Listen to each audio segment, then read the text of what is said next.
Hi everyone, you reached Chronicles of the Gray Hair Diva. If this is your first time, welcome. If not, welcome back. For all you out there, hit that subscribe button and the notification bell so that every time I upload a video, you will be notified. Hit the like button, chat with me in the comments, and when I get an opportunity, I will chat back. And share my video with your friends and family so that they can come to my channel and get to know me also.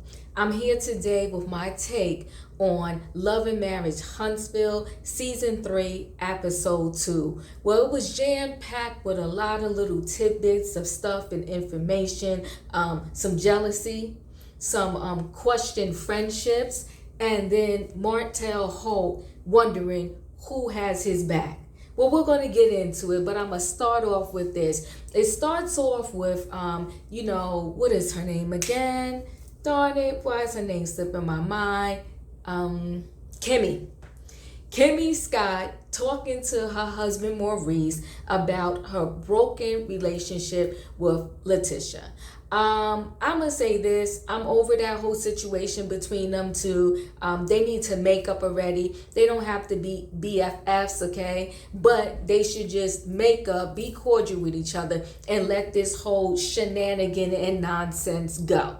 So that's what happened between those two. The more important things that I would like to talk about, and since I'm sticking with Kimmy right now, I'll stick with Kimmy and Maurice. Kimmy and Maurice, I'm guessing that Maurice's son Munster still lives with them. I don't know if he lives with them or if he's going back and forth from their house to his mom's house. But I will say this, out of all the years that I've been watching reality TV, the children on these shows usually don't seem to be affected that much, but I feel differently with Munster. I feel that even though he's only on the show, like you see him in little snippets here and there, it's not a lot, but it seems to me like the impact of him being on this show, especially what he's gone through with his family, it's not good for him.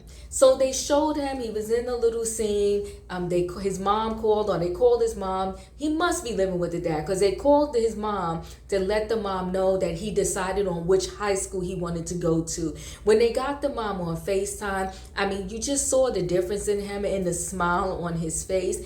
I think, and this happens to some kids, I think that although the breakup between his mom and his dad, it's been a long time now, and mom is remarried, dad is remarried, I still don't think he's faring off well in this particular situation. And in my opinion, he can probably use some counseling, but we'll carry on. He FaceTime mom, they tell mom, about the school that he has selected. And the reason why I'm saying he's not adjusting well, it's just from what I felt from him on the TV, and then what's going to happen in next week's episode where someone is going to tell Kimmy that they saw Monster vaping in a bathroom. And Monster just graduated from the 8th grade. One, I'm pissed off. I didn't even see the scene yet because it's not happening until next week. But I'm pissed off that someone will bring this to Kimmy, especially on TV, because we're talking about a kid. He literally just graduated from the 8th grade. I feel like that shouldn't have been on there, but we're going to see how they deal with it. But again, I don't feel like he's adjusting well with some things playing out before his eyes on national TV. But we continue on. So they call Munster's mom, FaceTime, and they're all having a conversation. So Monster left the room, and Maurice's ex-wife, Monster's mom, says to them, look, last year, the last conversation we had, it didn't go so well. So, I'm extending, an olive branch. And of course, I'm paraphrasing, guys. I'm extending an olive branch, and I would like for us to meet up. And, just have another conversation again. This is the part where I'm going to say a little bit of jealousy. I think Kimmy needs to get over herself. First of all, your husband, Maurice, loves you. He does not want his ex-wife back. Plus, then you'll have the best case scenario because the ex-wife is in her own relationship and married. Usually, there's a little bit more trouble when the ex or one of the exes are not in a relationship, are not married, or have not moved on, then you see a little bit more trouble in the new relationship. But in this particular case, both parties have moved on and they're in another relationship. But Kimmy, in the FaceTime, because Maurice didn't say, okay, I'm here, Kimmy here, Monster's here. You know, Kimmy gets all emotional. She's like, oh, we're all here. I'm here too. Kimmy, calm down. You're sitting right in the room while they're having this conversation. If you really feel that your husband is leaving you out intentionally, talk to him about that later. It's not that serious. You still have some deep-rooted issues, you know, about the whole situation. And I'm talking Kimmy, that you need to go to counseling for yourself. If you know in your heart of heart that you were not with this man and you didn't break up his relationship with the ex-wife, then why are you so jealous every time you think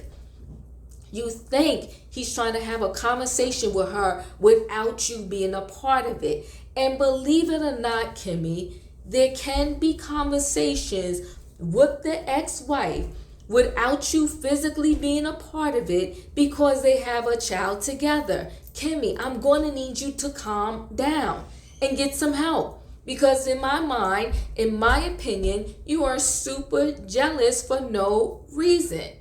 But anyway, we'll carry on. That was Kimmy and Maurice's situation.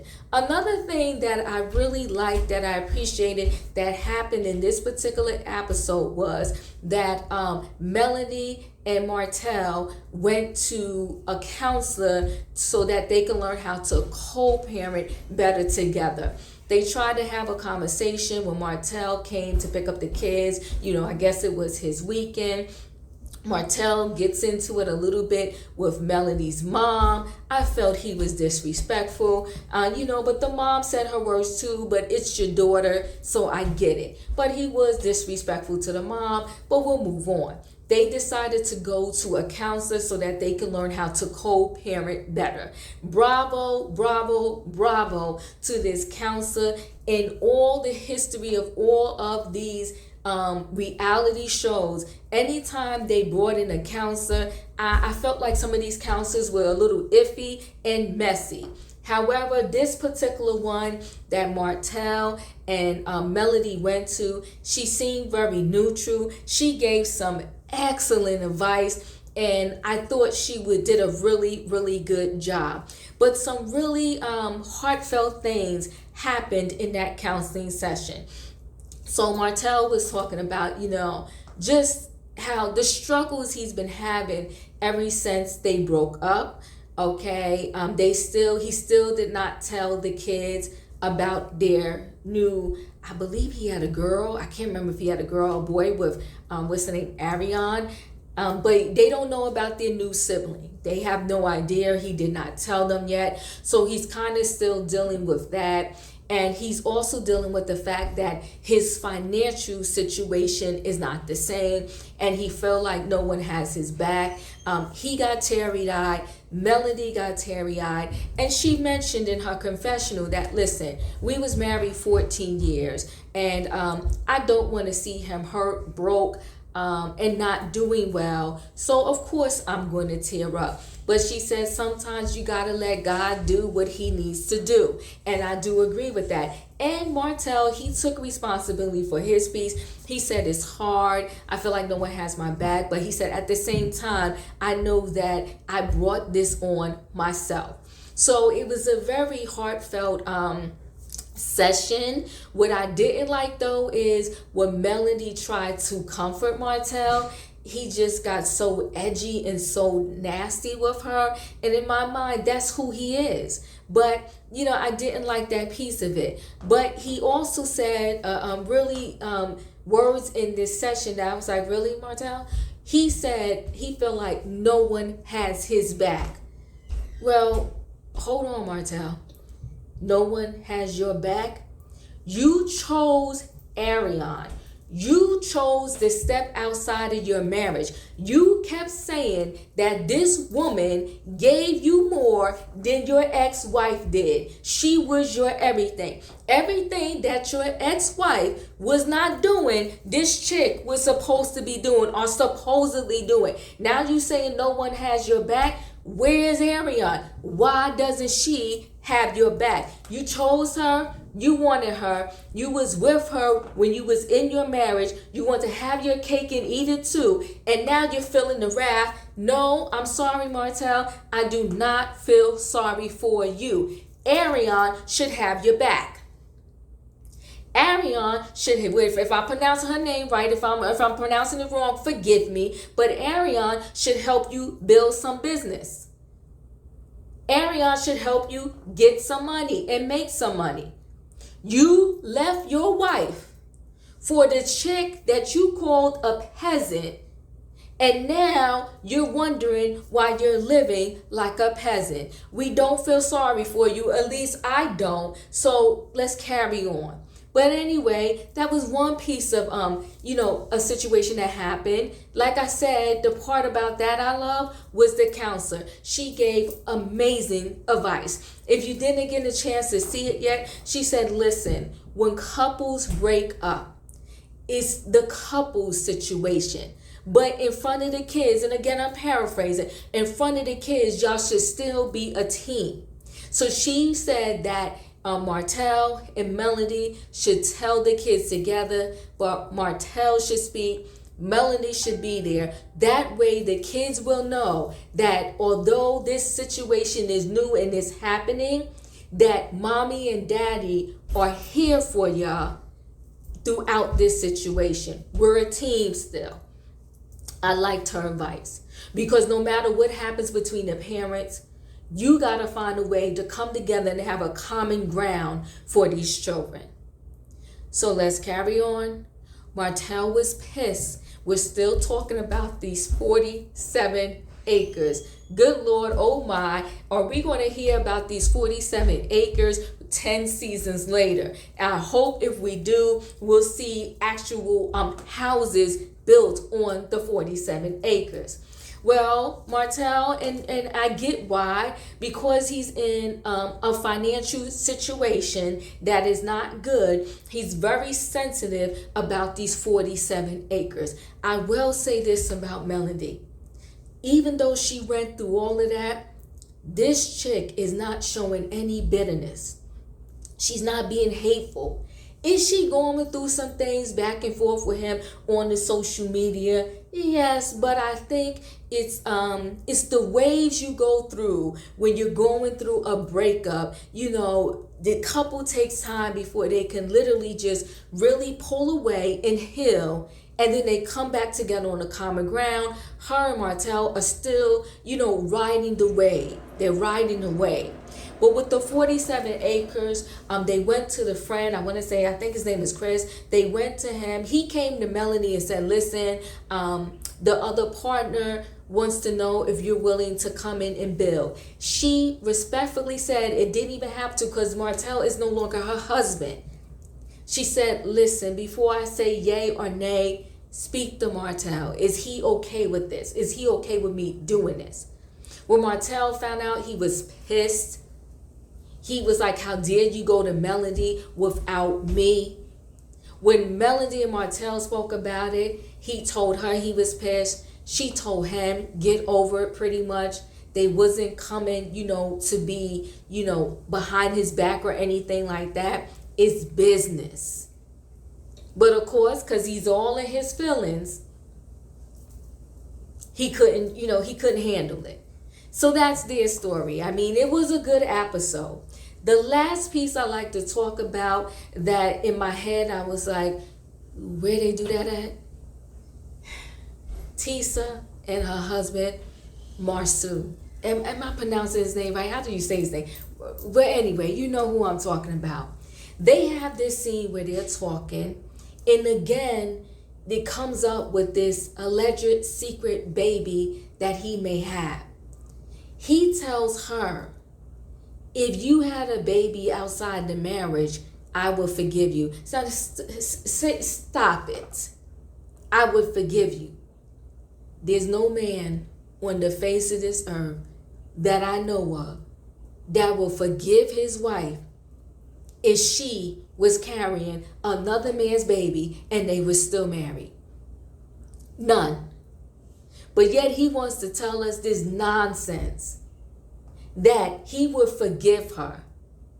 And she says to him, if I find out that you ever had a baby and I found out through social media, she said, I would take you for everything you got and I will leave you. And he just sits there and he's like twisting and tumbling his thumbs and just,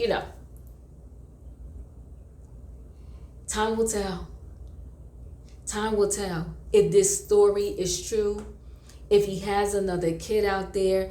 If he does, he's going to catch the wrath. If he doesn't catch it from Tisa, he'll definitely catch it from her mama. But listen, guys, it was a really, really good episode. The best lesson in there is that counselor that they're going to learn how to co-parent. She is everything. Marceau has a lot of explaining to do, but I don't think he's ever going to fess up.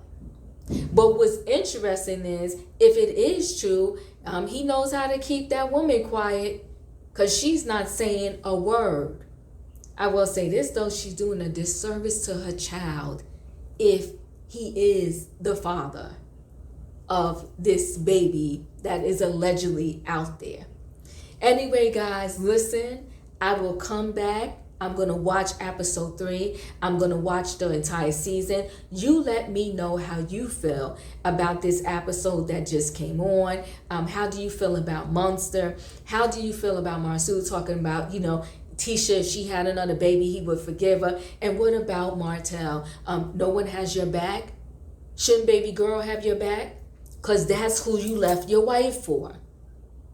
Anyway, guys, chat with me in the comments, and when I get an opportunity, I will chat back. Thanks for watching.